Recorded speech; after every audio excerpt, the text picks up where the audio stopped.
Out of the gate, JT, as we're ready to roll today. Yes, hit the like button. If you're watching us on our YouTube stream, if you're listening on LV Sports Network, as we open this up, and you can hear us all over the globe on Raider Nation Radio. So I got my son in here. Yeah, unmuted. My son's in studio today for tech support, and we're ready to roll today. Hopefully you'll enjoy what we got lined up. James Jones will join us momentarily, the former Raiders, Packers receiver. He's going to join us coming up here in a little bit, so we're excited about that. Actually, he's going to call in. He says he's going to call in, so I saw him at practice. That should be all set up, and then we have a couple other guests today as the Raiders had a nice practice today. If you're following the show on Instagram, you can see some of the videos that I'm doing from practice and jump in there, and today was just a really good practice. It was more about skills today. And people jumping in. And, yeah, I thought today all these one-on-one drills, everything just looked sharp. And that's all I'm here to tell you. I'm not judging interceptions. I'm not judging, did it tip a ball? Did he get his feet in bounds? I'm not that guy. I'm not cranky Raider. I'm not going to say, oh, my God, he dropped the ball. It's camp. You can't be perfect. There's only a few people that have had a perfect camp so far, and that would be Brock Bowers. I think Brock Bowers has had a perfect camp. Any way you look at it, everybody else, it's a work in progress. It's a new playbook for everybody, and everybody's trying to get accustomed to the practice style of Clint Kubiak, whose dad was there today.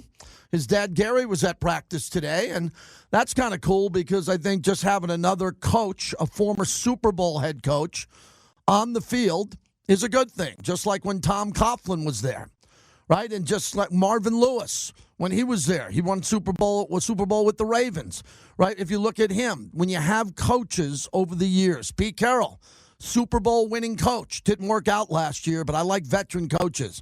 We played Rick Dennison yesterday, which was really big, and I thought he said some great things about the competition on the offensive line. And the offensive line, I believe, is the biggest issue throughout camp. The number one issue for the Las Vegas Raiders in 2026 is solidifying the offensive line. That's it. There's nothing more important than that, because then you can't protect Cousins and Mendoza. You can't open up holes for Ashton Genty, and Brock Bowers will not have enough time to run around. So basically what you had to do was take the offensive line, which I thought was one of the worst I've ever seen in Raider history. Some of the best Raider offensive lines in the history of the Raiders had John Vella, Jim Otto, Gene Upshaw, Art Shell, right? George Bueller. Go down the list of the greatest offensive linemen to play for the Raiders. The more modern ones, Super Bowl 37, Lincoln Kennedy's offensive line with Barrett Robbins, Frank Middleton. You go through that group. Our buddy Barry Sims, who we had on last week. That was a really good offensive line. This offensive line on paper, yes, killer Henry Lawrence. Can't forget him. One of my all-time favorites, a 3-time Super Bowl champ. But this offensive line needed to be broken down and rebuilt. Just like anything you do at a house with real estate, you tear down a fence, you rip up the backyard, you paint the house, whatever you're going to do, that's what the Raiders are doing. They're an absolute work in progress with the offensive line, led by Tyler Linderbaum, who's a great player. I think that you can say he's a great player. He's not a good player. Colton Miller is a good player. Colton's got to play greater. He's got to get to the Pro Bowl.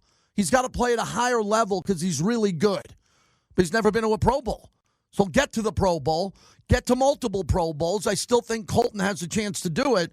But, Clay, as we've talked about often, it's hard to get to the Pro Bowl at left tackle. At left tackle, there's usually the top 2 in the league who gets there. If you're in the top 5, like Colton Miller, or top 7 or 8, I think the Raiders are in a pretty good spot. You are, but, I would like to see Ashton Genty be the benefit of a good left tackle, and the quarterbacks be a benefit of the good left tackle. If he can't get that kind of honor, I would still love to see 1,200 rushing yards out of Genty, and maybe several 300 games from both Cousins and Mendoza if it gets to that. Yes, and I'm excited to see what this offensive line's going to do. Whenever they're working, I've been noticing, because I hang out by the offensive line when they're doing drills, the drills are very crisp and they're very fast. My humble opinion, not being an offensive line coach, is that they're running more drills than they've ever run with the offensive line, as far back as I can tell. Whatever they're doing, accelerating off the ball, hitting pads, they're running more plays than they've ever run in drill sessions because it's just clean. It's clean, and they're teaching along the way. What's interesting about this camp is you can hear the coaches. And I know people who are video in practice, you're not supposed to have the audio. When coaches are coaching there, normally you hang out on the sidelines. You often don't pick up coaching sound. You can hear because everybody is stealth. And you don't have a coach who's screaming, and you can hear the other coaches coaching throughout practice. And as I watch the offensive line and everybody take reps, it really looks like the Raiders have about 8 or 9 offensive linemen who can play. They got to get 5 to start, 6 or 7, the first 2 off the bench, whoever they're going to be, are probably as good as the last 2 of the 5. Does that make sense? They're going to pick 5 starters, and you could say the 4th and 5th starter, that's going to be the starting offensive line. The 6th and 7th guy who's coming off the bench are just as good. They're just as good. Trey Zune, Caleb Rogers, you can put them in, and I don't think the drop-off is that big. Now, they're not as good as Colt Miller, and they're not as good as Tyler Linderbaum, but the rest of the guys are just a bunch of guys now until they perform and make it to a Pro Bowl and lead the league in rushing or have some unbelievable stats at Pro Football Focus, and that hasn't happened in a while. The guy who has the great stats is Tyler Linderbaum, and he didn't do it here. He did it in Baltimore. So we got to see him play here, and he's got to even be better than he was in Baltimore. And remember, he had Lamar Jackson and Derrick Henry. Oh, my God. How would you like to be blocking for those dudes? How would you like to be blocking for Lamar Jackson? All of a sudden, you're trying to block a guy in front of you, and you look to your right, and Lamar Jackson sprints by you, and he's 30 yards up the field. We don't have that here. None of our quarterbacks can take off and run like Lamar Jackson. These quarterbacks are going to play in a phone booth.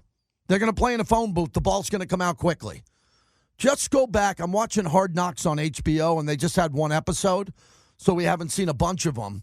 But after we watch all these Hard Knocks, you're going to see the Clint Kubiak offense that is still installed in Seattle and how beautifully and quickly the ball came out for Sam Darnold as the team won the Super Bowl and was pretty dominant in the postseason. I mean, I've looked back to last year. I think the Rams were just as good as Seattle. If those teams played 10 times, I think 6 or 7 out of those times, I think the Rams beat Seattle. Seattle beat them when it mattered the most. I think last year, if you played Seattle and the Niners 10 times, I think the Niners win 6. I thought they were a better team than Seattle. Seattle won when it mattered most. They won the Super Bowl. Those were very close teams. And you get this. How do you like this on your bingo card? We got to play the NFC West this year. Oh, boy. We got to play those guys. Have you seen those guys lately? You've been watching NFL Live? You've been watching NFL Network? You've been watching my guy Stephen A? All they talk about all day is the Rams. We got to play the Rams this year. When they're not talking about the Rams, they're talking about the Hawks. We got to play the Seahawks.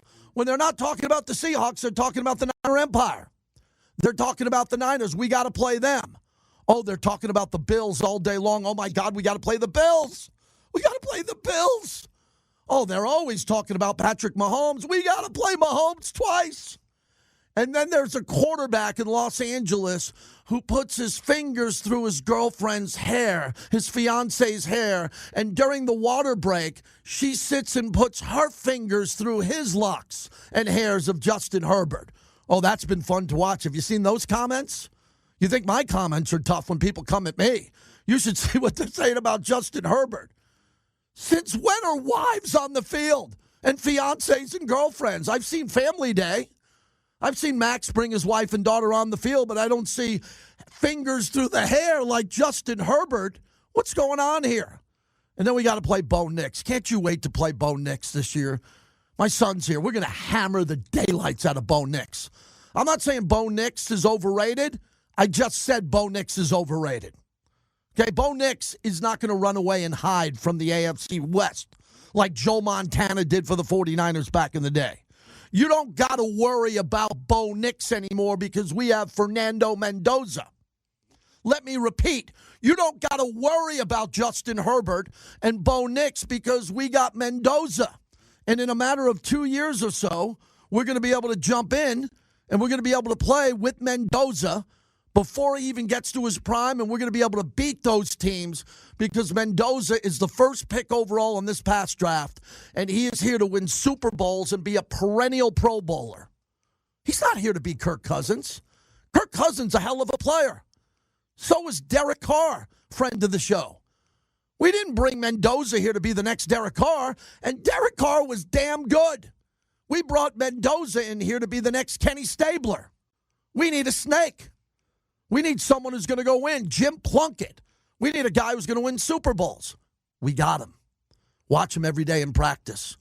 He's just fantastic. He does everything the coach has said. He's on time. His throws are on time. Yeah, he'll throw a pick here or there. Who cares? Let's just keep him healthy, get him in the classroom, and have him ready to go. So with all that being said, today I'm going to spend some time on the offensive line. And we are waiting for James Jones to call in. And he's going to call in here in a minute, and we'll get him right up here. If you want to get going on that, that is 702-365-9200. And James will check in, and Clay will be ready for that. And we'll get him going. And we'll have him jump in. And he's going to call us in a minute because I just got a text from the Raiders that he is ready to call us. So James Jones will join us coming up here in a little bit. He's really good. Oh, he's a good analyst. He's got good energy. He won a Super Bowl, played with Aaron Rodgers, played with the greats, a Bay Area guy, and he is really, really, really good. So we'll talk to him about what he's seen so far. And look, I'm not going to tell you what he said to me in a private conversation, but I'll see if I can get out of him what he told me in a private conversation on these receivers. I have a lot of people who are in the chat asking about Greg Papa. I have been in touch with Greg Papa yesterday. I'm in touch with Greg Papa often. He's fighting for his life. He's going through a really tough time. He got fired by KMBR, and I am not at the point here as a talk show host with different companies. I work for multiple radio stations. I have to be careful about what I say for my wife, my kids, and my career. I love Greg Papa. He loves me. We're good friends. We go back 30 years. And Greg Papa says hi to everyone. And it's interesting what's going to happen with him coming up, I can promise you. James Jones, part of our Silver and Black family, Super Bowl receiver, great analyst. He's kind enough to join us. So, James, you were out at practice a few times. You've been doing great interviews. Welcome to the new season. What have you seen so far that's been intriguing that you like that you can share with our audience? Number one, defensively, man, I'm really, really high on our defense, man. I think this defense has a true chance to be a top 10 defense in the National Football League. Certain packages that they running, we got some good young corners out there that can play some football. I've been impressed by them, by, how fast they've been playing in the secondary. But not only that, N'Kobe Dean and Quay Walker, being able to get in some of these penny packages and a lot of these different packages, man. They just playing extremely fast. Obviously, 98's out there in Mad Max Crosby, but I think this defense truly has a chance to truly be elite. And the second thing I've seen is Mendoza throws a beautiful ball, and it's the flick of the wrist. I've seen the best of them. I've seen the Aaron Rodgers. I've seen the Brett Favre's, and he has a true flick of the wrist type throw that's getting the ball into the receiver's hands a whole lot faster. So I'm loving what I'm seeing from him, how it's slowing down for him. And then just offensively, formation-wise, and how Clint Kubiak is utilizing, just the two tight end sets and all that. I think we're going to be a heavy, two tight end set team to be able to utilize Michael Mayer and Brock Bowers. James, what do you think could be missing at the wide receiver position overall with the addition of Naylor, what we have with Trey, some of the wide receivers, the depth that we're seeing overall? A lot of fans just think that there's problems with not having a number one wide receiver, but I share with them Brock Bowers is a number one wide receiver. Can we get by with a number two, a number 3 and 4 along with Brock in that two tight end set? Well, I agree with the fans from that standpoint of it. But to be honest with you, we're so young at the wide receiver spot, we don't know if we have one. I think that's where we're sitting right now, kind of in that dark hole, because we don't know who can step up and truly be a number one. To be honest with you, JSN was a good player, but we didn't know he was this type player till last year, where he took a huge jump and became Offensive Player of the Year. So we don't really know kind of which guy is going to step up and kind of be that number one option. But I agree with the fans, because we do need a number one wide receiver option. And I don't know if that's on the roster. I don't know if that's off the roster. But we need a number one option to be able to complement Brock really well. Just think about the Kansas City Chiefs when they had Travis Kelce in his prime. He was a number one option, but you had the Tyreek Hills, and you had guys like that on the outside of him. Think about the Chargers back in the days with their Antonio Gates. He was a number one option, but you had the big-time receivers on the outside of him that could really play as well. So, yeah, you can have Brock and be that guy, but you still need a number one option. And we're kind of in this wait-and-see game to see who's kind of going to step up and take that, or we're going to have to eventually bring somebody in. James Jones is our guest. So you feel really good about running the football here. Is that because of the addition of Linderbaum with a healthy Colt Miller? Do you think there'll be holes up the middle? Will they be able to run behind Linderbaum up the middle? Or do you like Genty bouncing outside the tackles if it's DJ Glaze and Colt Miller? Well, I absolutely love our offensive line. I feel like they got some good continuity, and I feel like they're all in the right spots, But at the end of the day, I love our run game because I love the personnel packages that we're going to be in.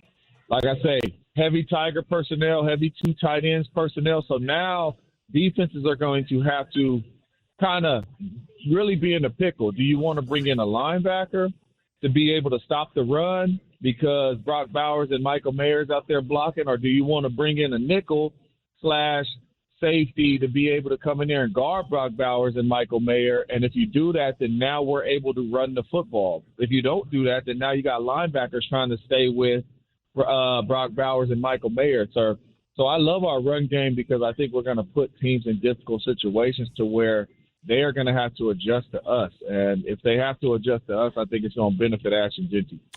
James, you played at such a high level as a Super Bowl champ. You had a great career when you came to Oakland. Have you ever seen a player? I don't want to blame this current staff because they haven't coached a game yet, but I'm really disappointed with the growth of Michael Mayer and the fact that he was supposed to be an elite pass catching. He won the Mackey Award at Notre Dame. Bowers won it twice. I'm not saying he has to be Bowers, but he's the guy who can catch 10 balls a game. He could be that good, and now I see him doing drills with special teams and trying to block on field goals. I mean, can we get this guy unleashed in this system from what you've seen on a Clint Kubiak? How can he get off the line of scrimmage and make plays like a young Kelsey in his prime? Well, I think that's what you're going to see, and I think the addition of, Coach Kubiak, I think you're going to see him have a whole lot more opportunities to make plays, and strictly because, number one, I think that's our best personnel. Number two, I feel like he's one of the top pass catchers on the team because of the inexperienced receiver room we have. So you're going to have to find ways to get him the football. So if this situation is to where we want to leave him in and with his hand in the dirt and we want to bump Brock Bowers out to run routes, we still have him. We still have him to work the middle of the field. So I think he's going to see a lot of opportunities. I don't know if it's 10 targets or 10 catches a game, but I think he'll be a big part of this offense. James, for our audience that hasn't heard you here in a while, can you tell everybody about the big moment in your youth that changed your life to make you become a football player, to have an opportunity to play D1 before you became a pro? What was that moment that changed your life and helped you develop into a big-time football player before you went to college? Well, to be honest with you, and you know my story a little bit, Yep. but I grew up homeless. I was homeless for the first 15 years of my life. So my only dream and my only plan was, to make it out so, I could buy my mother a house and, she don't have to be homeless anymore, So that was always my main motivation in anything that I did and anything that I was striving to do, and, growing up like that when I had the opportunity to play youth ball and then I had the opportunity to play high school ball and college ball. That's one of the things that was always in the back of my mind. And, I even tell my kids to this day, because, my kids think they're more athletic than me at this age and all that type of stuff. And, they've been coached by their dad and they got all this talent. I said, I would have ran through y'all. I said, and the main reason why I would have ran through y'all is because I wanted it more than you guys. It truly meant something to me. I said, you guys like football? I said, I had to have football. I loved football. You know what I'm saying? I said, there's a difference when you line across from somebody that got to have it, no matter what, or is just here because we love it. So since I was young, that's one of the things that, just changed my life and really turned me into the dude that I am to go out there and, strive and make it to the National Football League. James, I've been asking all of our great alumni, and I'll ask you, what was your signature moment as a member of the Oakland Raiders? That one moment that you go back to that you believe was the moment that was your signature moment that you look back on? Oh, that's a good question. It is a good. To be honest, go ahead. To be honest with you, my signature moment was just signing there, to be honest with you, man. I'm a Bay Area kid. I went to San Jose State. I grew up in San Jose. I grew up a Raiders fan and all that good stuff, man. I'm a big Tim Brown fan, watching the Raiders. So for me, obviously you can go and you can say this game and you can say this play or this catch. But for me, it was really the first time I just walked into the equipment room and they said, here go the 89, and I put on the silver and black, and I'm like, oh, shoot, this feels a little different.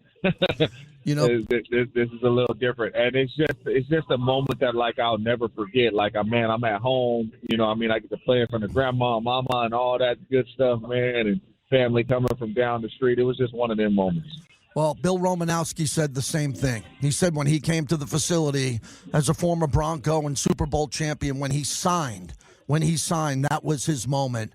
That really changed his life, becoming a Raider, and yours is very similar. I'll see you a bunch this year. Always great to spend Sundays with you. You're great at what you do. I always appreciate talking to you. Sounds good, brother. Anytime. You got it. James Jones kicking it off as we are getting alumni in, as many as we can, and we're coming up to Alumni Week, the 49er game, as over 300 alumni are confirmed to come here. 300 alumni, or plus a guest. It's amazing what Mark Davis does. It's just incredible that Mark Davis does this. And he brings them out there, and the attendance is really good, and everybody's really excited to be here. So James Jones, as he said, he's excited about the defense. He's an offensive guy, but he likes the skill set of the defense, especially the linebackers, to get off the field on third down to tackle and make plays. And I've been preaching that hard. I've been preaching that aggressively hard.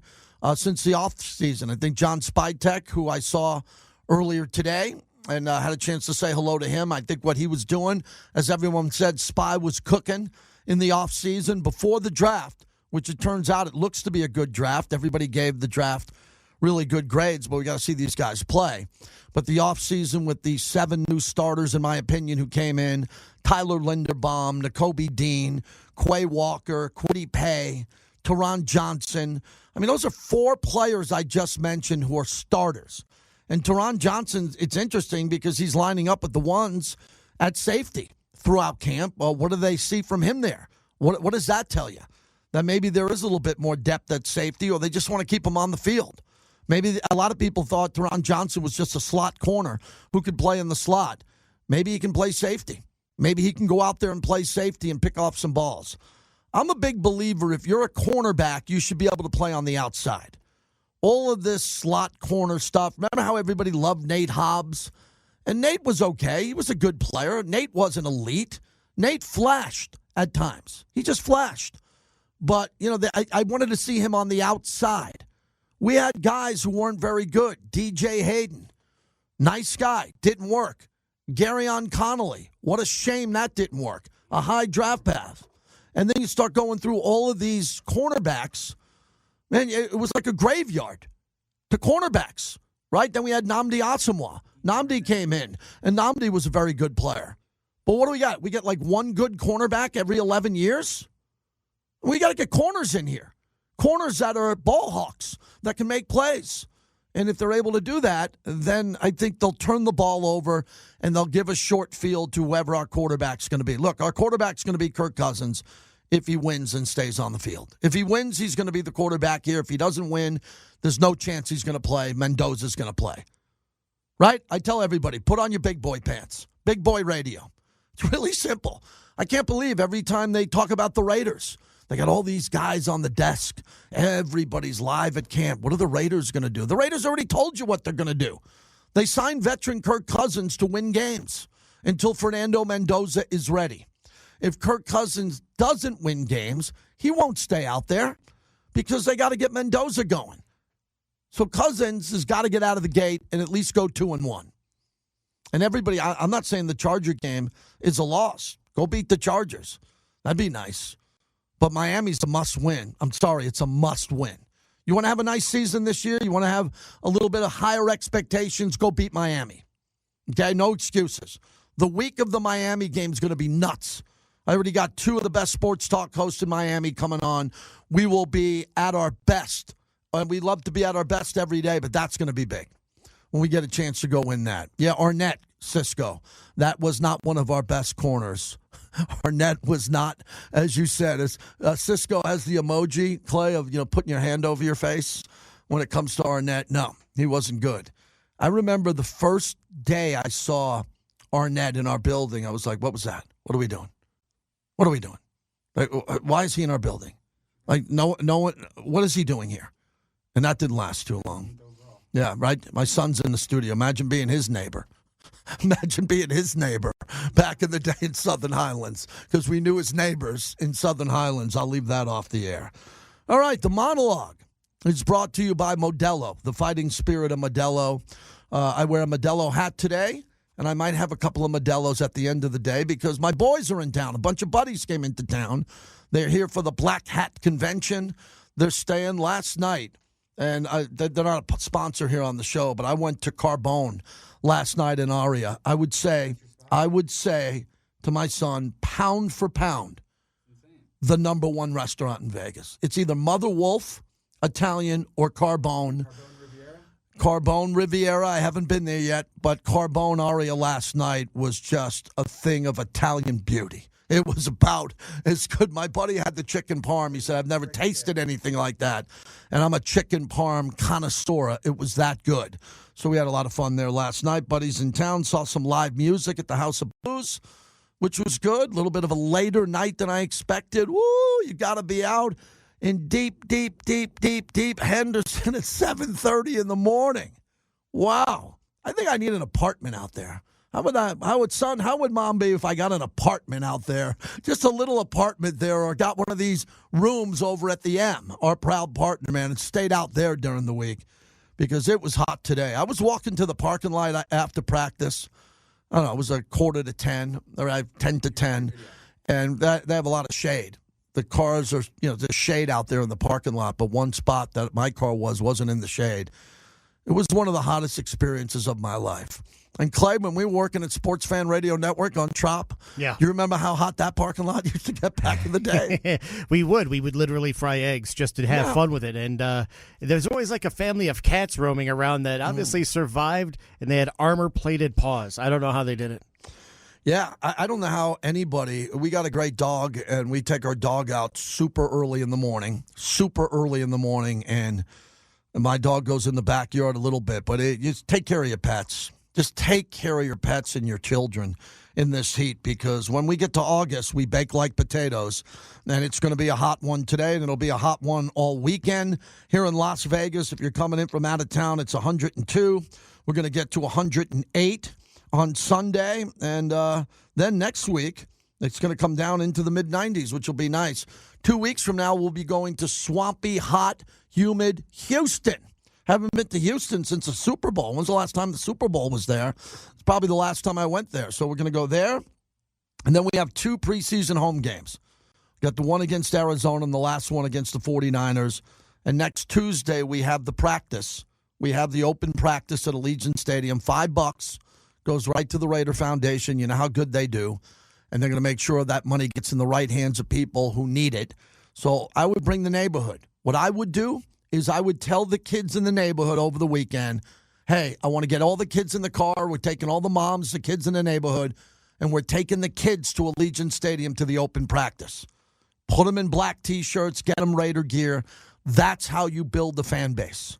You build the fan base by taking kids in Las Vegas who grew up without a football team in this town, and you make them Raider fans. You put them in the gear, you bring them to practice, you bring them to games, you have their moms and dads go to the Black Hole, go to theblackhole.com, become a lifetime member, and that's how we're going to flip this, man.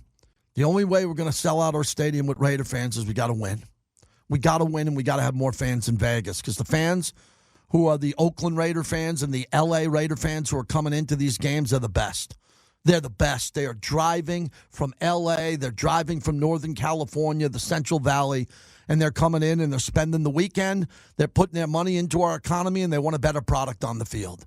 They want a championship product on the field, and we got to make sure that that happens. So there we go. Let's go. Where you been? Let's go. 702-365-9200. We're going to play JPJ. He spoke today. Ooh, I'm going to break down that conversation. I got to hear it first. We're going to hear from JPJ, and then we'll break down what he said coming up on the flagship of the Silver and Black. Hanging out with them, and then obviously on the practice field, communicating, talking about things, I might have seen or they seen, and of course putting the work in, and that's always going to build the chemistry. Ashton Genty, another linchpin to the year. Another guy who's got to have a big year. I don't care. Excuses die. The record stands. He's got to come out and have a monster year. And if the offensive line isn't great, figure it out. He's going to have to run through people and run over people. This is an offensive line work in progress. It is a work in progress. And we all are assuming that it's going to be much better. I'm not assuming it's going to be better. I'm assuming it's going to be much better. But we got to see some games. And I think the biggest test for this offensive line in the next month is going to be in Houston, in the dual practice with the Houston Texans, and they're just loaded up front. And if they're loaded up front, they're going to have a big advantage over the Las Vegas Raiders until this Las Vegas team can prove that they're not going to get pushed backwards and they can run through people. And good luck with that happening with Houston. A lot of people think that's the best defense in football, pound for pound. And we're going to see them. And that's going to be a tough matchup. I think the practice is going to be a lot better than the game. The game's the game.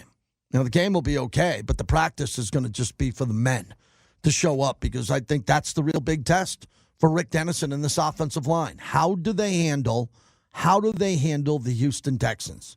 In that heat, in that environment, after they haven't touched anybody other than the Arizona Cardinals in a preseason game, how are they going to handle that practice? I'll be there for it. Q's going to be there. We're going with the Raiders to Houston, and that'll be good. It'll be great to see them up close. All right, Jackson Powers Johnson spoke, so I want to play this. I didn't get a chance to hear it. I left practice to come back here. So this is JPJ earlier today. Jackson, what have you made of Rick Dennison and the impact he's had on you personally and the line? I mean, Rico's been awesome. I mean, just how much experience he has, his resume, everything about him has been great. And he's been an incredible teacher to me. He showed me that he has, my back. He's got our back. He's got our team's back. And he's a team guy. And he's been amazing. And, some of the best coaches I've been around. The feeling of having your what's that competition like? Just competition, having fun playing football. That feeling of having your back, I guess, just how important is that to what you're trying to accomplish? Not just you, but I think it's important as a team. I mean, when players feel like coaches has their back and they can go in and go play football and know that every coach is trying to get them better for a common goal. I mean, that's what it's all about, and that's all these coaches. That's all they showed us. They've talked about it. They've also showed it, and it's been incredible. Last year at this time, you weren't even sure what position to be playing. Mm-hmm. Has it been helpful for you to just know, forward? Of course, continuity is always great, and it's given me a chance to focus on one position. But I think it's helped us as a group as well, that everybody knows where, who's playing where, and it doesn't really matter. We're all just trying to get better every day and have fun playing football. How much of an impact? It felt kind of weird for you. A last year. There were some dynamics that felt a little weird to us and maybe to the fans. How did you deal with that? Did you learn, grow from that experience at all? I think from any experience, I'm going to learn and grow. And last year. I'm going to keep it in the past and just focus on this year and this team. Which of it? Still with this team. He's about football, and he's about family, and he's about team. And that's all he's about, and that's what he shows every day in every action he does, in every team meeting, in every practice. He isn't big, rah-rah, huge personality, but he loves football and he loves us, and that's evident throughout the entire team. How much do you feel any sense of urgency? This is year 3, kind of putting it all together, being able to try to stay on the field and play consistent football and be the guy that the Raiders invest in the second round. That's what you guys want to say. I'm just working. I'm trying to get better every day. We are trying to get better every day. It's not about what I do or what I put out there. It's about what we do. It's not one person. It's a whole team. And what I try and do and what we try and do as a team is step out there and get better at one thing every day. We're not looking 5-6 months in the future. I'm not pocket watching. I'm not going to look all over that because that's anxiety and that's something I don't need, and that's something we don't need as a team as well. What is the culture you would say Clint Kubiak has installed here as a Raider? Football culture, family football, and winning. Speaking of family, you got married before starting training camp. Yeah. What is that going to do for you personally, and just kind of the journey and moving forward in that realm? Well, it's great for my taxes, number one. Number two, I don't know. I mean, my wife has had my back since day one. I've known her for a really long time. And it's just a support system I have at home. And it's someone who I can lean on every day. And, yeah, sure, I'm maturing. I'm getting older. But, still same guy. As much as she can love me off the field, it's not going to help me on the field. What have been your impressions of that quarterback room with Kirk Cousins and Fernando Mendoza? They've been awesome. They're so fun. I mean, there's a lot of personality, a lot of knowledge, and it's just really cool to be a part of and really cool to see. What's it been like playing in front of Kirk, seeing the way that he operates this offense as a veteran and kind of the passion that he brings to the game? It's great. I mean, you love having a quarterback like that. I mean, I've been around a lot of quarterbacks in my time, even though I haven't been on the field a lot. But he's by far he knows the game. I mean, he's been here for a very long time. He's done that at a very high level for a very long time, and it translates on the field. He's an amazing leader, and he's an amazing quarterback. Does he bring those described as old head dad type vibes sometimes? For sure. I mean, he came in the league, I think 2013. Yeah. I was 2013. Shit. I was 9 years old. Yeah, I was 9 years old. Yeah. So. How great has it been for you, especially coming in this year with your coaching staff who's already established a culture early that it seems like every time we talk to a player, everybody's pretty much bought in? I mean, it's great. I mean, as I said before, there's been a culture established, and they speak it, they live it, and they don't change from day to day. They're the same people every day, and having that to count on is amazing. As an offensive lineman, especially one that prides himself on your physicality, how much is a system that they prioritize the run? I mean, that's like a gold for you. I mean, it's great. I mean, it's great as an offense. I mean, offensive line, running backs, quarterbacks, wide receivers, everybody that wants to go fast, and that's where the league is trending. So to have a system like that, I mean, we all feel blessed. How's it been playing next to Tyler? Where do you feel his impact? Tyler's awesome. He's a great guy. He's another fellow Remington. Great dude. He's same thing, super smart, and there's a reason why he's being paid what he's being paid. And I'm not like. You can always look on tape and see how great he is, but off the field, how great he is as a leader, as a mentor, and just a guy being a dude. I mean, he's a good dude. So Rico said that you've been very consistent with your play. Just how do you go about making sure that you're very level and steady with your play? I feel like just same thing, going out every day trying to get better at something, knowing that I can go back to a position room and not be treated differently every single day, be treated the same way, and be treated how the coaches tell us they're going to treat us. And also just kind of staying off social media. Like I'm not on it. I mean, the only thing I look at now is like I think, fly fishing videos on YouTube. So just kind of staying off that, staying off the negativity, staying out of the anxiety, and make it as simple as possible. It's football. It's something that I loved since I was a little kid. It's something that all these guys, like all my teammates, all my coaches, and everybody in this building loves. So being able to come together and go play that and go support that, it's special, and we feel lucky. When did you get off social? I think probably a week before training camp. I mean, probably like around my wedding. I just want to stay more present around my wife, and I just like how it made me feel. So, yeah. Jackson, just back to the film room, talking about Rick Dennison. We see him up in the grill of all the offensive linemen during the reps. Can you talk about what the process has been like in terms of the teaching, the learning in the film room, the meeting rooms? Well, we have a lot of coaches in our room, and they do an unbelievable job. Each and every one of them bring a different piece. So, Rico's has some way to say about one thing, and then Mario could say it in a different way that, I might not have heard from, Rico. And then you have Ben, who's an unbelievable coach as well. And then you got Pete in there, just bat and clean up, just helping for us. So you have so much knowledge and different ways to teach something that everybody's learning. Everyone's just learning. And it just doesn't, nobody goes through the cracks. No one goes unnoticed. It doesn't matter if you're a starter making a lot of money or you're a undrafted free agent guy that just came in. We're all being treated the same. And it's something that's a real breath of fresh air. All right. That's a portion of JPJ, Jackson Powers Johnson. Off social media, just got married, wants to be more present with his wife, wants to be more present with his teammates and coaches. I'm all for that. That sounds great. He's a young guy going through a lot. He's been through a lot. And he's got to get it right. He's got to get it right. He just settled down, got married. He makes good money. He's a second-round pick.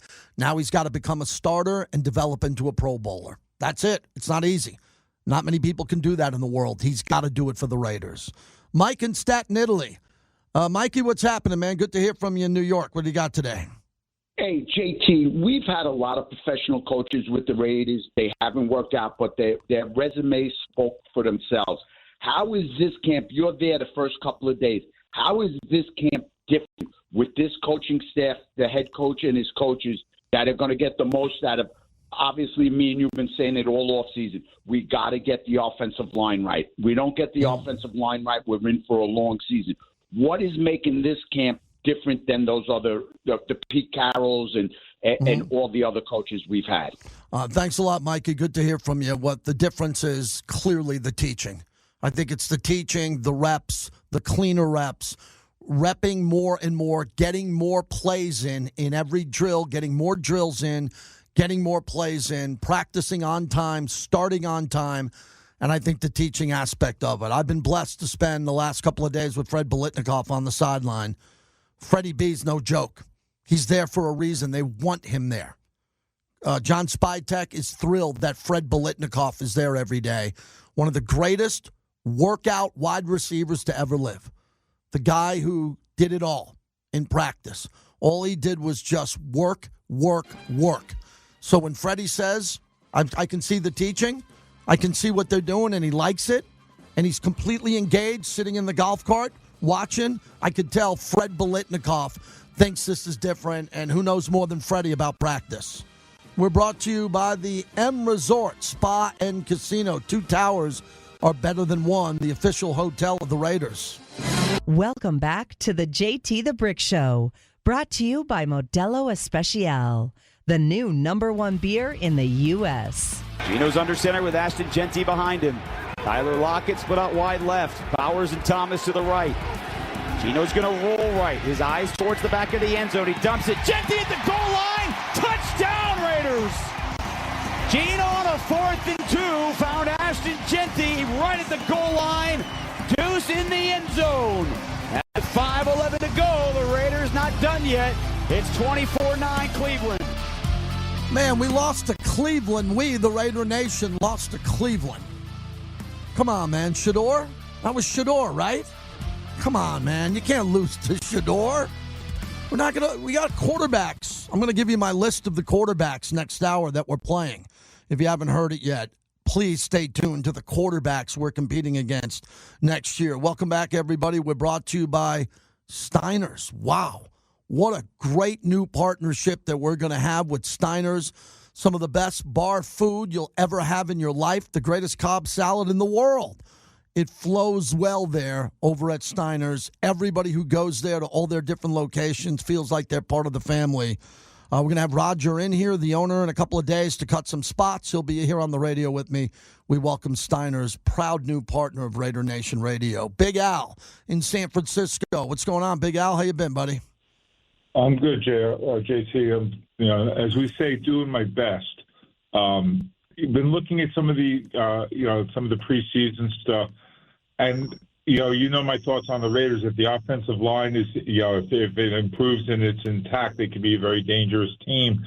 The one, I look at the depth chart, and the one player I'm wondering about is, does the team, and you've been a practice, so you would know better than me, does the team have that one wideout, not a tight end, but a wideout that could go over the middle, take the big hit, get the ball, and create separation after he gets the ball on a catch and run? And I look at the, we know Tucker can speed. Naylor has been a third or fourth guy. Beck is a second round, interesting, draft pick from last year, but never really blossomed. Do they have the guy that can go over the middle, just like you were talking about Freddie before, that can make the tough catch? Yeah, Big Al, that's key. Appreciate the call. You nailed it. It's got to be Besh. Besh is a second-round pick. Jack Besh has to be that guy. He was taken in the second round. He's a second-round pick. He's got to be that guy. He's got to be third and Renfro. He's got to be the guy third down that Besh can get open over the middle of the field. He's strong. He's really big and strong. He can get open. He can push off. He can get open and catch the ball and get upfield. It's got to be him. And Jalen Naylor. That's who they brought in. And if they think there's another wide receiver out there that gets cut, then they get cut. And then they come to the Raiders potentially, and they can come help. But Brock Bowers is the number one target. He happens to be a tight end. I don't call him that. He's a hybrid. He's a hybrid, no doubt about that. And he's going to have 110 to 120 receptions if he stays healthy. Now we need another wide receiver in the group that can catch 60 to 70 balls and maybe 8 to 9 touchdowns. Because Ashton Genty's going to score a lot of touchdowns on the ground and in the air as a receiver. Raiders got good weapons, but it's a fair question. Do they have that receiver that can bail them out? We'll talk about that next hour. All right, JT with you. It's hour number 2 on the flagship of the Silver and Black. We are Raider Nation Radio, 9:20 a.m. on the LB Sports Network. Multiple ways to listen. I want to thank my son, my oldest son, who was in studio with me today. Troubleshooting. We're trying to figure out how to do more videos and live streams with the show. And it's a work in progress, but we are a radio show first. And I focus on the radio, and I got another hour of radio with you, and I appreciate that. And it's cool that my son can come to work with me. 25 years old, doing great in his life, and he can come to work with his dad from time to time. Appreciate it. You have a good day. I'll see you when I get home, and we'll keep this rolling here. Remy Martin. We love Remy Martin, and they are a proud partner of Raider Nation Radio.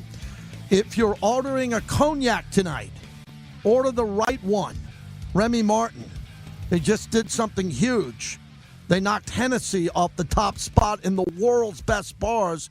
First time in over 16 years. Founded in 1724, nearly 300 years in the Cognac region of France. Remy Martin, team up for excellence. So I was telling everybody, I went through the schedule. I love Hard Knocks. I love Netflix Quarterback. I watched that series, and I started taking a look at the Raiders' schedule again because there's not much to look at for the Raiders. They play every Sunday. We're either playing at 105 or 125. We don't have a Sunday night game, a Monday night game, a Thursday night game. It's an absolute slap in the face to this proud organization. Okay, so you want to talk about being pissed off? Be upset about that the league didn't think enough of you, Raider Nation, to put you on primetime. They want your butt in the seats on Sunday, that's it. So we're going to make the best of it. It's great for the players. It's great for the trainers. It's great for the staff. Bobby Romanski's crew, maybe the best in the business. Maybe the longest tenured, one of the longest tenured equipment managers ever. Bobby Romanski and his team will have this team ready to go. But they don't have to pack up for a Thursday or a Monday night game. So I looked at the quarterbacks, and if you look at this team and what's in front of the Raiders have an opportunity to really jump on a couple of quarterbacks with this defense. Now, if you missed the first part of the show, a former Super Bowl champion wide receiver from the Packers and former Raider receiver, James Jones, joined us, and he spent most of the time talking about the defense. He's really high on this defense. He thinks the defense is really good. The Georgia linebackers that came over, Tonka Hemingway has improved. Max Crosby did not leave the building. Oh, let me get that in. How would this team look today without Max Crosby? I've been at pretty much every practice. All the practices I've been to, Max Crosby's the best player on the field. The second best player is Brock Bowers. We got a great player on offense and an elite player on defense. That's how you build the football team. You better have a Max Crosby and a Brock Bowers if you want to be good. And we almost lost Max Crosby. We got him back. And let's hope he stays here for quite some time. But when I look at the quarterbacks that the Raiders are going to go up against this season, the first one is Malik Willis. As of now, he'll be the starting quarterback for Miami. The Raiders have to pound him into the grass. He's got to go down. Now, he could be an outside-the-pocket guy. We don't know how he's going to look. I'm sure we're going to see some tape in the preseason. But come on. Malik Willis coming on the road to play in Las Vegas. You got to get that game. He is an inexperienced quarterback who is limited. But he's a starting quarterback in the NFL. And he should be proud of that. And he's flashed. But he shouldn't be able to flash against the Raiders.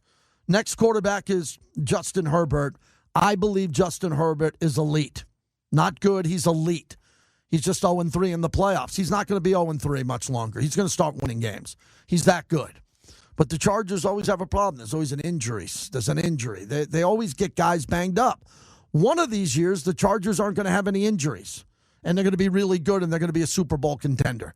I don't have the Chargers as a Super Bowl contender this year, but I think the Chargers are a playoff team. Their personnel is really good. Tyler Sluck is coming in next, Clay, and what can you tell us about him and his ability? The Raiders have to beat him.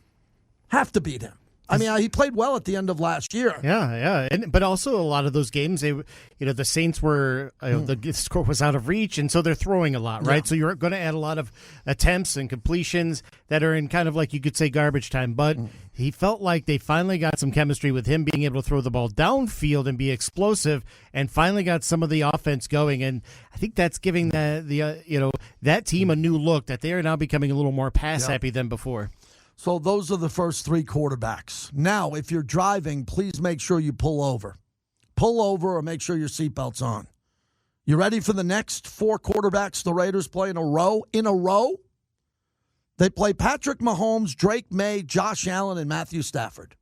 In a row! In a row! You put those four guys on your schedule and you separate them, it's hell on earth. We got to play them in a row. Patrick Mahomes, Drake May, Josh Allen, and Matthew Stafford. What do you want to do in those games, everybody? You want to split them? Who are you going to split with? You're going to beat the Patriots? Beat the Patriots last year.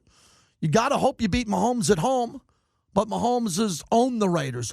Own the Raiders the way LaDainian Tomlinson used to own the Raiders statistically. So that is the toughest stretch. I defy anybody. Please do. You could probably do it with ChatGPT. Tell me any team in the NFL, and it should be the best teams, the number one seeds, that have a tougher stretch of four quarterbacks than Mahomes, May, Allen, and Stafford. You cannot find a team that has four in a row like that. And the Raiders had the worst record in football. They only won 3 games, and we get that. Wow. That's odd, isn't it? That's very odd that the Raiders, after winning 3 games and getting the number one pick, got to go through that gauntlet. Then the Raiders come out of the gauntlet and play Geno Smith. Now, do you think Geno will be the quarterback by the time that game comes around? Yeah, if he's healthy. I've said it before, Geno's going to play better this year than he played for the Raiders. He is. Because Geno is not going to be a sitting duck like he was last year. Geno could barely fade back without getting attacked on every play.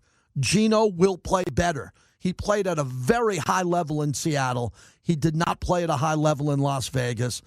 The Jets are a struggling franchise too, but I expect Geno to bounce back, and the Raiders are going to have to beat him. And then after that, you get Brock Purdy. Brock Purdy's pretty good. Unlike Justin Herbert, he wins playoff games. He wins regular season games and he wins playoff games. That's a pretty good player, a really good player. And I think the Raiders, if they have the right defense and the pass rush is there, they can get to him. After that, we play the Super Bowl champion Sam Darnold and the Seahawks. Again, I think with Jackson Smith and Jigba, they lose one of their running backs. They do have other weapons. But Sam Darnold, I don't think Sam Darnold strikes fear in a lot of people, but he's really good. He's a Super Bowl champion. After that, Bo Nix. After that, I have an asterisk. I wasn't sure, Clay. If I had to ask you today who would be the quarterback, Deshaun Watson or Shedeur Sanders, late in the season when the Raiders play in Cleveland, who would you guess would be the QB? I would take the QB that hasn't had season-long or perhaps career-threatening injuries. By that point in November, I would take Shedeur. You would take Shedeur? Yeah. Well, we already lost to Shedeur in Vegas, so we gotta go beat him in Cleveland. After that, Justin Herbert, Bo Nix, Cam Ward, Jacoby Brissett. All right, so those games, Herbert, you got to split with the Chargers. Bo Nix, you got to beat Bo Nix. Come on, man. Come on, man. You got to beat Bo Nix. This is early Bo Nix in his career. This isn't 10-year Bo Nix, who might have went to 3 or 4 Pro Bowls. This is early Bo Nix, and he's already gone. The team's already gone to an AFC championship game. Broke his ankle. He came back. He looks to be good. Cam Ward. I watched him on Quarterbacks on Netflix, and I wasn't impressed. I just wasn't impressed. I mean, the guy, he's kind of chill, which is all right. Texas chill.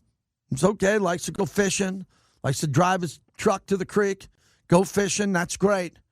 But after watching that show, I was not impressed with Cam Ward. I wasn't impressed with him in college. He's a great athlete with tremendous upside athletically, but so is Deshaun Watson. And how did that work out? They're the same guy, I believe. I believe that's the same guy. So I'm not blown away by Cam Ward, but he might develop into a good quarterback. Jacoby Brissett, you got to beat him. I don't even know. He got a guaranteed contract. He held out to get the money, and deservedly he's getting paid, but he's getting kind of minimum wage for a quarterback in this league. But it is a raise from what he was getting. I think the Raiders should be able to beat him. Then the last game of the year, Patrick Mahomes again. And I just have so much respect for Mahomes, so much respect for him that I can't sit here and say the Raiders are going to win that game or not. So when I look at what's going to happen for the Raiders, if the Raiders are going to win 6 or 7 games, which I believe is the minimum, the maximum would be 8 or 9, maybe 10, if everything comes together. Okay, because I'm not predicting how many games they're going to win. I almost did, and I walked myself off the ledge. If the Raiders are going to win 6 or 7 games, you got to beat Miami. You got to beat New Orleans. You got to split with the Chargers, split with Denver, split with Kansas City. You got to beat Cleveland. You got to beat Tennessee, and you got to beat Arizona. Yeah, there's 8 wins. I just gave you 8. Okay, but I said you got to split. Those other teams in the AFC West do not believe they're going to split with Raider Nation. They think they're going to sweep the Raiders. That must stop. It must stop now that Kansas City thinks it's their birthright to beat the Raiders. The Raiders used to beat the crap out of Kansas City. It's got to go back to that way. The split needs to happen with an aging Kelsey and Mahomes, who's still very good, but they don't have Tyreek Hill. They don't have some of the weapons they had. Their defense is okay, but that defense has played in Super Bowls and played in the highest levels of the AFC. And the Chargers, I cannot make a prediction. There's a lot of people in town, Clay, for this bet thing over at Circa that they're doing. And a couple of guys who I saw last night were on their way to that. And I was talking to them over at the Aria. And I asked them what they thought about the AFC West. And they said the Raiders have a sneaky chance to come in second in that division. I said, second? And all the guys who were here for this gambling conference to sign up for Circa said that they're all fading Denver because of all of Denver's close wins last year, and they're not going to be able to do that again. Yeah, they didn't seem to be a sustainable trend. And for Charger, like if you had to play a contest and you're like, boy, I need the Chargers this week, how scared would you be? Because I don't feel very confident in that either.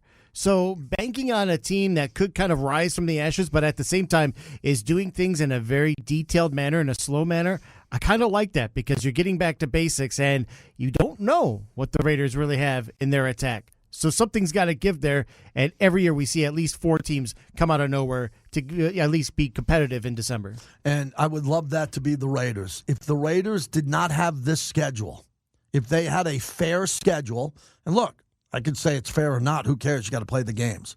But if the Raiders didn't have a gauntlet of Seattle, the 49ers, the Buffalo Bills, and the Rams, I would say, yeah, that could be that team. That could be the team that could flip. The schedule is so difficult.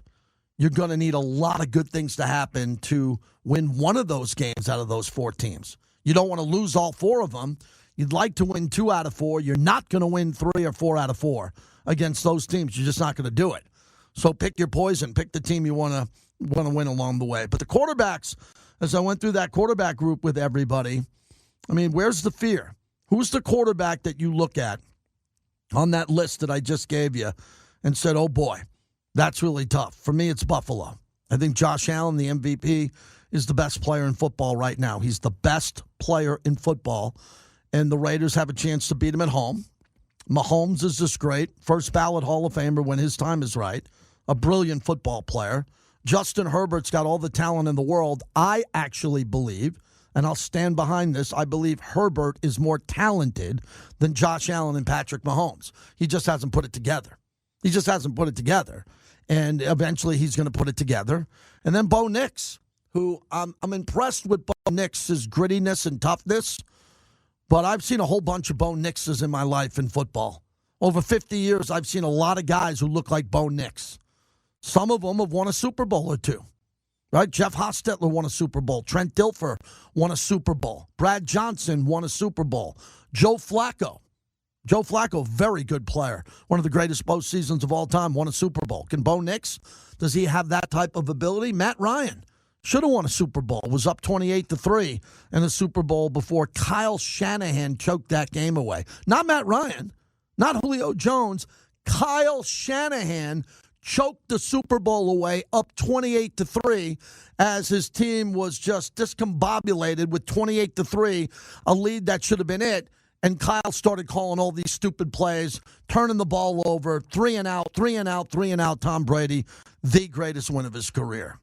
So Raider Nation, I just gave you the quarterbacks. Which quarterback on that list do you think will be the toughest quarterback to beat? 702-365-9200. I'll go first. I said Josh Allen. If you think there's a better quarterback out on the Raiders' schedule than Josh Allen, let me know. I think the common answer would be Mahomes. And notice how Raider fans respect Mahomes also. There's a level of respect.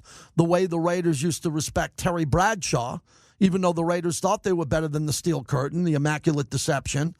They had a lot of respect for Terry Bradshaw and Joe Namath and those teams that the Snake used to go up against.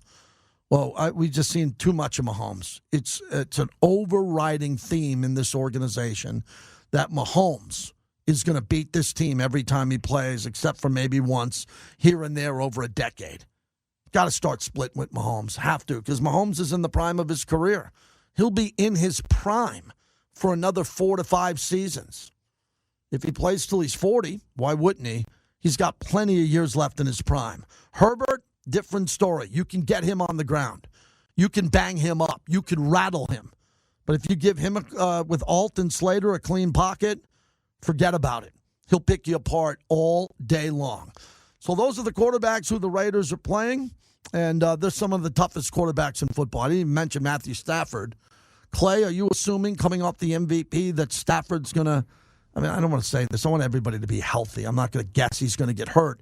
But shouldn't there be a drop-off now a little bit with Stafford, or not, because he's got Puka and Devontae and really good weapons? He can still play at that level. Yeah, he still is going to put in that solid effort and like the ability for him to, I mean, to come off that MVP season where he's throwing for major touchdowns. That just seems like he's in for like another like middle-aged apex, you know, right. like he's approaching 40, but it doesn't really matter. He's got this great solid team around him, but I could also see them overlooking the Raiders. I could see them, you know, the Raiders coming off of a Bills game, and then they got the Rams. Like, I could see where the Rams could be kind of tailing in there, just because of what they have been and what they what there's looking out their front windshield. They see major goals. They don't really see the Raiders standing in their way. Yeah, I mentioned it earlier in the broadcast. The best player on offense is Brock Bowers. The best player on defense is Max Crosby.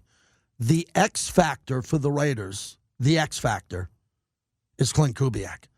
If this is a magician playbook and the ball's coming out on all these different angles, on slant routes, right out of the hand of Kirk Cousins to Brock, to Michael Mayer, to Jalen Naylor, to Ashton Genty, either a handoff or a pass out of the backfield, and Clint Kubiak is that good as a head coach play caller, other teams are going to have to keep up with Clint Kubiak. And you better hope, everybody, that Clint Kubiak is dealing. You got to hope from the play calling that you've seen from him in the past that now that he's the head coach and he has complete control of the game plan. Remember, as the offensive coordinator, you have control of the offensive side of the ball, but you have a lot of other coaches, and you're not the head coach. You're the offensive coordinator. Clint Kubiak's now the head coach. He rules, and he's an offensive play caller. And I don't want to ever see the day where he turns over the playbook and he says, I'm done calling plays. I'm going to have someone else. No. You're the play caller. You're a master play caller. You were born to do this, Clint Kubiak. Now start cooking. And I think he'll be able to do that. Jonathan Taylor, the star running back, a 2-year deal for $44 million. 2 years, $44 million. And this guy plays. It's not, he plays. He could cash all those checks. Remember we were sitting here a year or two ago and running backs couldn't get to $12 million, couldn't get to $11. We grinded Josh Jacobs pretty hard, didn't we? Grinded him hard. For an extra $1 million, we could have kept Josh Jacobs here. But Josh Jacobs was getting beat up because he was playing behind lesser offensive lines than he's been playing with now at Green Bay. And we don't want that to happen to Ashton Genty. We don't want Ashton Genty being in his 4th year in the league where he played behind a really bad offensive line as a rookie, a good one as a sophomore, and it takes 3 to 4 years for this offensive line to start gelling. It's got to happen this year. Out there today watching the offensive line work through their drills, man, they get a lot done. These guys are going to be worn out at some point. That heat was real today. The wind was blowing. It was hot. And that offensive line, they were sweating and they were grunting. They were working at drills right across from me. And you can hear the sounds of the pads. They are working this offensive line. They're getting their cardio in. A couple of players on that offensive line, they're going to lose a little bit of weight here because those drills alone and how many reps they're getting, this is the most reps I've ever seen an offensive line get, and I've been around a long time. This is the most reps I've ever seen an offensive line get in drill activity. That's how many reps they're getting. It is surgical. It is surgical when they break that offensive line group together. They're hitting the pads. They're working on footwork. They're backpedaling. They're coming forward. It's fantastic to see. They're being taught by an offensive line coach finally on how to play the offensive line. All right, Woodson Bourbon Whiskey is back. Each bottle proudly features the iconic Pro Football Hall of Fame logo and is individually hand-numbered if you go to woodsonwhiskey.com. I have it in my house. It's a gorgeous bottle right at my bar. The Pro Football Hall of Fame bottle, Woodson Bourbon Whiskey. Just go to the site. They're happy with us, man. They don't have to come back to this show every year. They come back because we move bottles, and we try to get their bottles in bars. That's what we try to do for Charles. So next time you go into a bar, ask for a Woodson Whiskey. If they say no, bang the bar. Bang your hand on the bar and say, I want my Woodson Bourbon Whiskey, and Charles will make the call. Coming up a little bit, Douzable, former 10-year vet of the NFL. Go around the league with him a bit, hear what he has to say. If you want to get through, good time, do it now, 702-365-9200. I've been very light on everybody with the phones lately because it's the preseason. Trying to get you going. Get a flow going with you in a rhythm from noon to 2 on the flagship. Welcome back to the JT the Brick Show, brought to you by M Resort Spa and Casino, the official hotel of the Las Vegas Raiders. Start week 1 for the Raiders, assuming he's healthy. At this point, that would be a surprise. The Raiders seem to be making it clear they want to go about it this way. I've been told that Tom Brady is actually like the voice in the building that is the strongest in terms of, we should wait, we should sit Fernando Mendoza until he's ready till we're ready for him. I heard you guys talking a little bit ago about Stephon Diggs and how important he could be for Jaden Daniels. They don't have anybody like that. They don't have anybody like that in their receiver room, for Fernando Mendoza at this point. So it's a Raider team that knows it's at the beginning of a project, and they want to make sure Fernando Mendoza doesn't get thrown in there before they put him in a position to succeed. Greeny, I always go back to a conversation I had with Eli Manning about 6-7 years into his career, and he said he was glad he did both things his rookie year. He sat behind Kurt Warner for about half the season, and then he got to start for the second half of the season. So when he became the starter full-time in his second year, it wasn't unfamiliar to him. So something along those lines with Fernando Mendoza might make a lot of sense for the Raiders. Wow, that's Dan Graziano. That's a great soundbite, courtesy of Clay Baker getting that. Fantastic. And I think what he said is pretty accurate. Tom Brady's calling the shots, and when it comes to that with John Spytek and Clint Kubiak, Fernando is not ready. He's not, and he's learning, and he'll be ready. And he'll be ready when you got to break the glass and put him out there. I don't know what week it'll be, but he will be ready, no doubt about that. He will be ready, and he'll be ready to go, but it's not going to be in the next 2-3 weeks. I can't wait to see how he looks in the preseason. That is right around the corner. Lige Douzable, former defensive lineman, 10-year vet in the NFL, and now a teammate of mine at SiriusXM NFL Radio. And he's kind enough to join us. And Lige, I want to begin by talking about how you've evolved as a former player, now a broadcaster. We're in the beginning of camp. How do you look at training camp now as a former player? Now you're a network analyst. Yeah, it's literally just knowing past what the 50 or projected 53-man roster is going to be.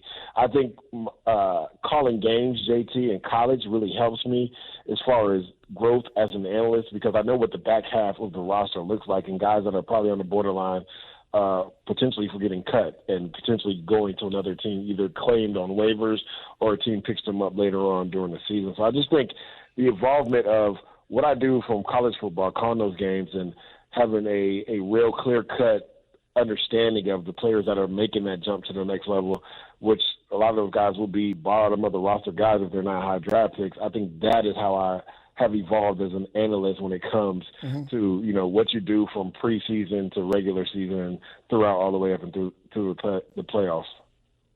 So I'm embedded with the Raiders at their camp, and you won't believe what it's like for Mendoza. It's almost like Shohei Ohtani at batting practice, or almost like Secretariat, the great thoroughbred in the paddock. Everybody wants to take a video, a camera photo of Fernando, but Kirk Cousins is the starter.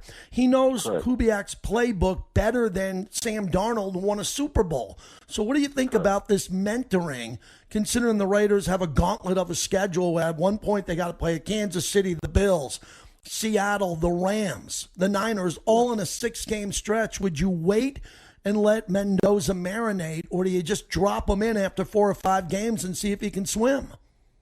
JT, I've been saying this for the longest, and I think we're in the age of NFL football where everybody wants microwave success. And I say that because going back to my rookie year, 2008 was the first year that first-round quarterbacks were playing as rookies. Remember, before that, no matter how high you went, even if you went number 1 overall, you sat your butt on the bench and developed. But now we're in this era of microwave success and ownership and fan bases. They don't want to wait. What happened in 2008 was Matt Ryan and then Joe Flacco both had success as rookies.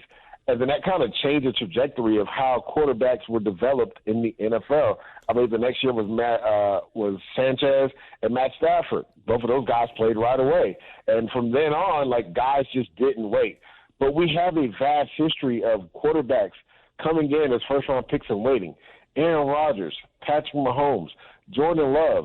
There's a litmus test, and there's a criteria, and there's also data that shows sometimes a quarterback sitting and waiting behind a veteran is a good thing, especially for a guy like Fernando Mendoza. You have to think, Clint Kubiak is the head coach, JT. He comes from that Shanahan tree, and then also, obviously, his father, Kubiak, comes from his dad's tree, the Mike Shanahan tree. The marriage between the run and pass is so synergy-based. Everything looks the same. And a majority of the snaps come from under center. Well, at Indiana, Fernando Mendoza 6 snaps under center like 0.00001% of the time. So there's a learning curve when it comes to that, especially when you're talking about taking a snap from under center, 5-step, 7-step drops. These are things that he's not accustomed to. He's used to being in shotgun or even pistol formation, which is shotgun with a back behind him and surveying the whole field.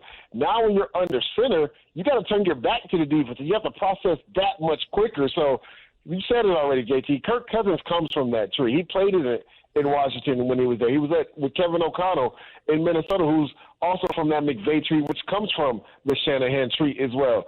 So he already kind of knows the offense. He's a consummate pro. And I felt like last year in Atlanta, the back half of the season, he showed that he can still be an adequate starting quarterback in the NFL. So if you're the front office or ownership from the Las Vegas Raiders, also we know that Tom Brady has his handprint on this. They're not going to just throw him to the wolves right away. They're going to make sure he develops the right way. And when it's time for him to start, they'll put him in the lineup. That's an unbelievable statement on everything you just said. I want to move to a team you played for. DJ Douzable's our guest, NFL Radio. You played for the Jaguars. You know ownership. You know the fan base, Duval.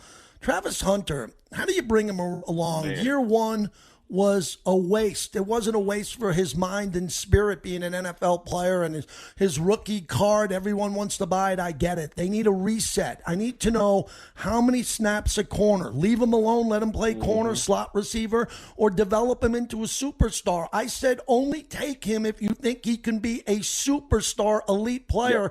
Do you see him on that path with that organization?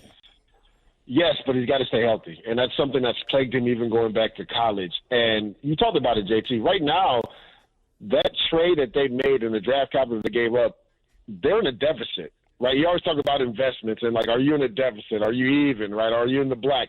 Right now, they're in a deficit because Travis Hunter wasn't on the field much last year because he got injured. The thing is, he's so dynamic as a pass catcher. He's so dynamic with the ball in his hands. But on the defensive side, which is where I thought he should start off, he is a number one shotgun corner. And that's what he'll be for Jacksonville this year. I think last year, especially when they went to that London game, they were going to try to do 50-50 on both sides of the football, but I think they've realized, I don't know if that's feasible. No matter how much in shape you are as a player, the wear and tear on the body is just too much at the NFL level to try to do that on a 17-game scale. So I think what they're going to do is he's going to be cornerback one for them. And I could see where they're going to have 5 to 10 plays on offense for him to provide a spark. We kind of saw this. And JT, I don't even know if you were watching my Twitter or X, as they call it. I literally spoke about this today. I was like, for Travis Hunter, he's a cornerback one. He can shut down the opposing number one receiver. But he's so dynamic with the ball in his hands that he can give you a spark on offense 5 to 10 times a game. And sometimes that's all you need as an offense, a guy that come in and just change up the math on offense as far as the defense has to account for him. Because if he gets the ball in his hands, he's so dynamic with it. We saw that again in that London game versus the Rams. They were getting beat to a pulp. But the thing that was positive was how dynamic Travis Hunter was on the offensive side of the ball. And I think that's something that Liam Cohen is looking at. If we can get this guy maybe 5 to 10 snaps on offense, that way he can show how dynamic he is and leave him at cornerback one, I think we're heading in the right direction.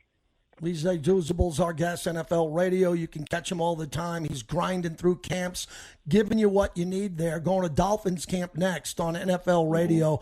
I want to stay in Florida with Baker Mayfield. I always look at teams that have a window to win. And you played, and the Bills have had this great window with Josh Allen. I think Detroit has a window. Then I looked at Tampa Bay the last 2 years with Baker, with Mike Evans, with Vita Vea, with what they have on defense. I'm like, wow, they're going to win the division, which will give them a home playoff game. If they win that home playoff game, they're 2 games away from the Super Bowl. So that's a window. And now I don't know what the Glazers are doing. They definitely Baker didn't like the offer. They let Evans go. Okay, future Hall of Famer.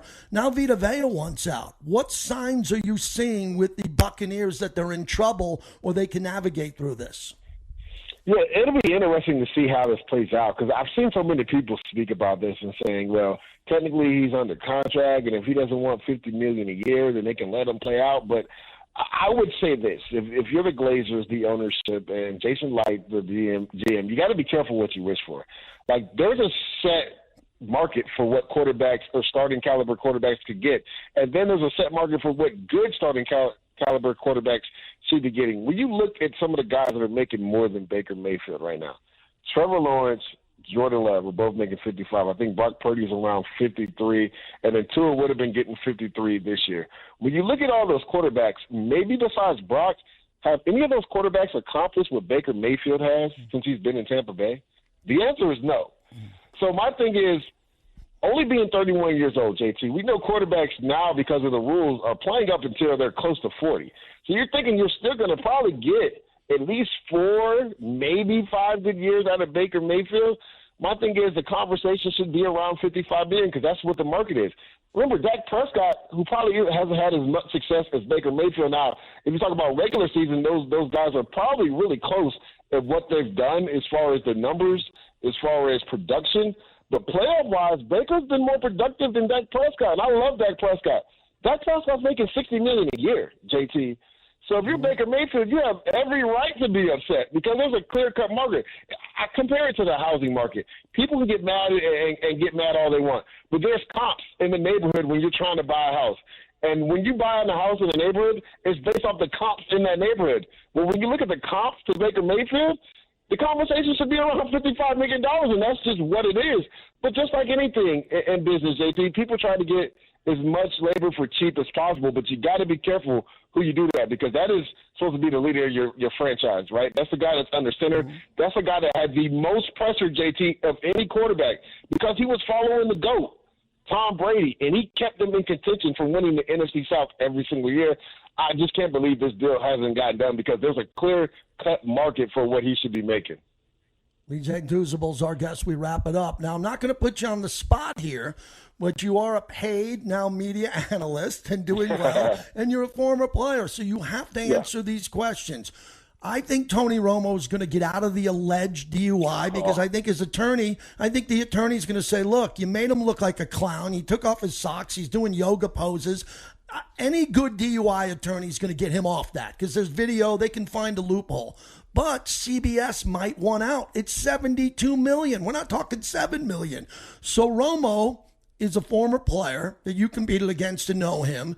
And then we have this other issue when we take a look at Kyle Shanahan. He gets into a car accident for 7 days in the Bay Area. No journalist, I'm not talking radio guy. No journalist heard about a car accident. And we find out he broke his hand, he broke 4 ribs, he broke his nose and all this.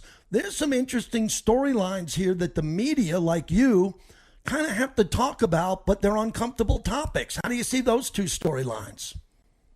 Yeah, I mean, the Tony Romo one's very interesting. I work with him at CBS. It's above my pay grade on what they're going to do.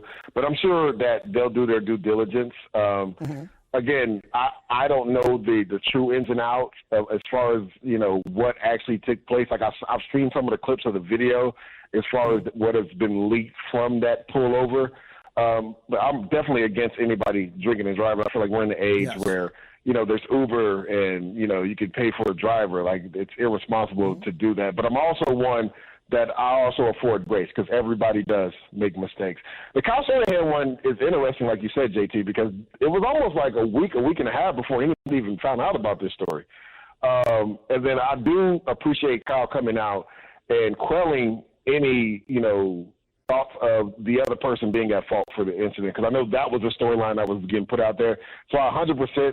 I have a ton of respect for Kyle coming out and say that it wasn't the other kid's fault, that it was his fault. And I'm also glad that both parties walked away from that accident because that was very scary, JT. That could have really went left. And I'm glad that Kyle seems like he's on the mend. And that is something to watch, as far as him and recovering from the concussion and all the other injuries because he is so – inventive on the offensive side. I actually played for Kyle his rookie year as a head coach. And the way he approaches and looks at the game, man, he knows how to attack defenses. And not having him in the building, there's a ripple effect for that offense specifically because he's so meticulous in how he does things. And I don't know if there's a person on that staff that can look at the game like him. Now, if I'm not mistaken, Clay Kubiak is on the team, Clint's brother, and he's been in that offense for a while, and this maybe gives him a chance to see where he's at play calling-wise. But that is something to watch for the 49ers as Kyle, is on the mend and recovers from these injuries, how that ripple effect affects his team, because he does so much when it comes to attacking defenses. And the reason why they're able to overcome all the injuries is because Kyle is able to put it together on the offensive side. So that is something definitely to watch as we go through training camp ahead towards the regular season. Fabulous. Thank you for everything. Enjoy everything you're doing. I'm watching. I'm listening. Continued success, and I look forward to having you on when the season starts more. Appreciate you. Yeah, appreciate you, JT. DJ Douzable, good guy to have on. And he's not in the rotation all the time, but someone I get an opportunity to talk to at night on Sirius XM when I do my other show. Just a good guy and can dive into some of those bigger topics. The Romo stories died down a bit. Clearly another big storyline. Kyle Shanahan looks to be recovering nicely from his injuries and his accident. We wish him nothing but the best. So, summer of fun, Clay Baker. What's our word of the day so everybody can text in and hopefully have a chance to win a prize? Swim. Swim. SWIM. Text SWIM to 702-365-9200 for your chance to win this week's entry into the Summer of Fun. Brought to you by Terribles and Raider Nation Radio 920. Love Terribles. Got a Terribles right near my neighborhood. Appreciate their proud support of this show. 10 years ago today, I had one of the highest honors I've ever had in my life with the Raiders. 10 years ago tonight, I emceed Ken Stabler's Hall of Fame party in Canton, Ohio. The Stabler family, Kendra, they came to me. Mark Davis asked me to MC that event, and it was life-changing for me because the people in that room, it stays with me. It was so incredible. I want to share this story with you. 10 years ago tonight. So it came up on my Facebook memories, and my job was to get on the microphone and let people talk. If someone wanted to say something about Snake, because Snake passed on, and I wish he would have been there because he should have been there. He should have been there decades before that. So we're hanging out, and Dan Marino walks in, and then the next thing you know, and other guys, quarterbacks were walking in, Warren Moon. And then near the end of the night, it's like 12 or 12:30, and people are throwing them back. I mean, this is Ken Stabler's party, man. They're throwing them back, right? Freddie's outside smoking a dart. Phil Villapiano's had a few. And they said, JT, get back in the room. What's going on? The Steelers are here. All of a sudden, you just saw Mel Blount with a cowboy hat, Lynn Swann. All these guys walk in to pay tribute to Stabler and come out. I brought them up on the stage, introduced them all.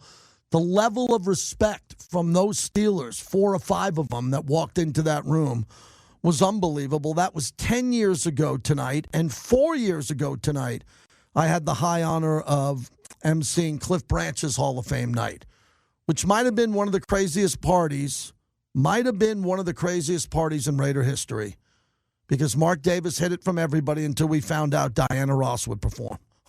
Diana Ross came out at this golf course, came on stage. I got the chance to introduce Diana Ross, bucket list.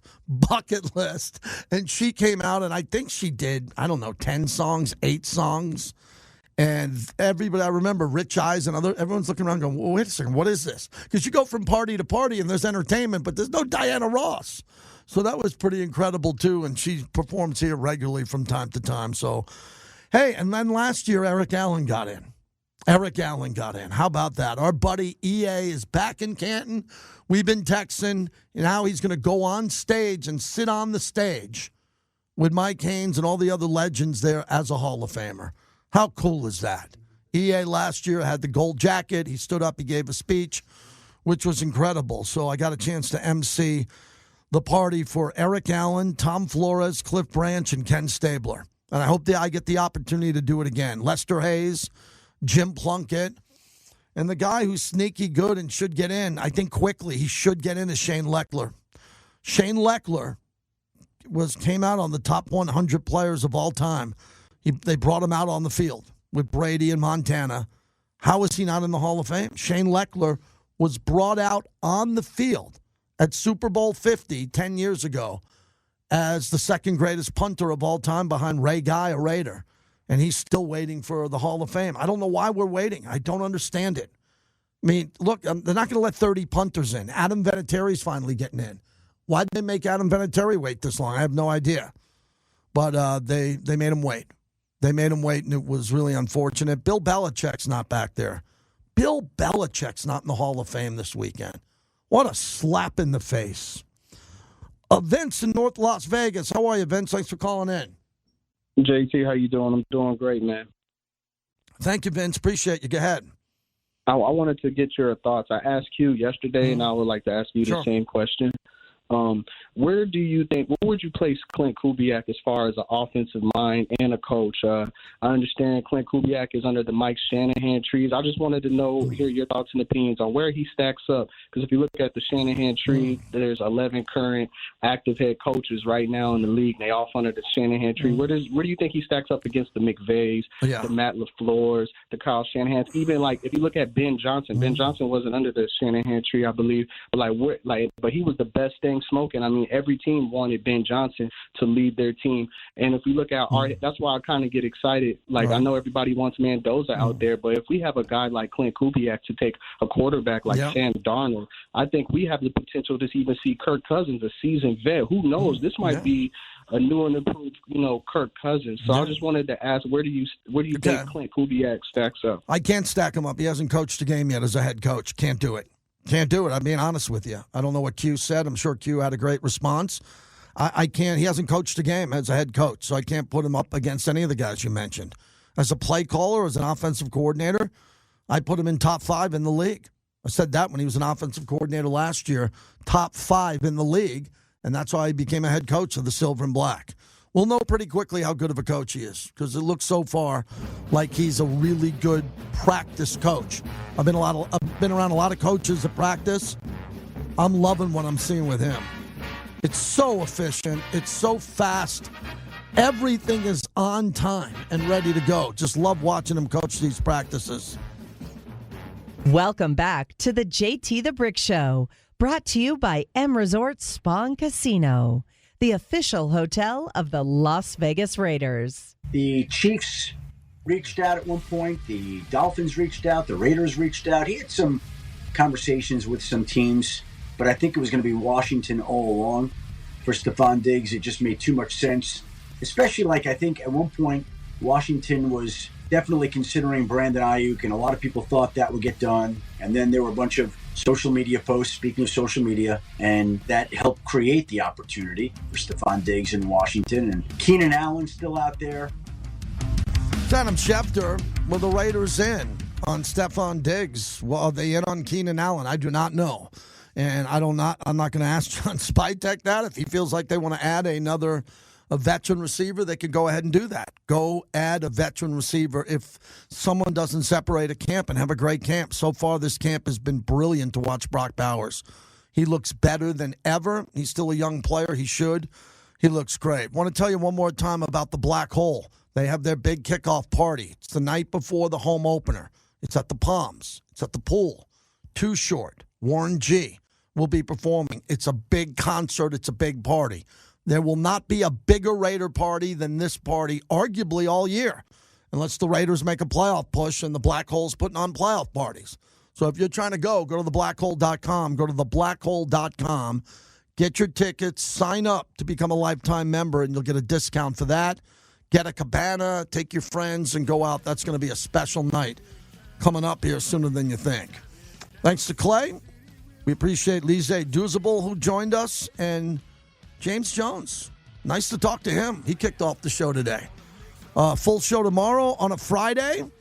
Maybe get Chris Matthews on, the Dean of the Newsmen. I got a call out to Johnny Katz on what's happening in Vegas. Stay hydrated.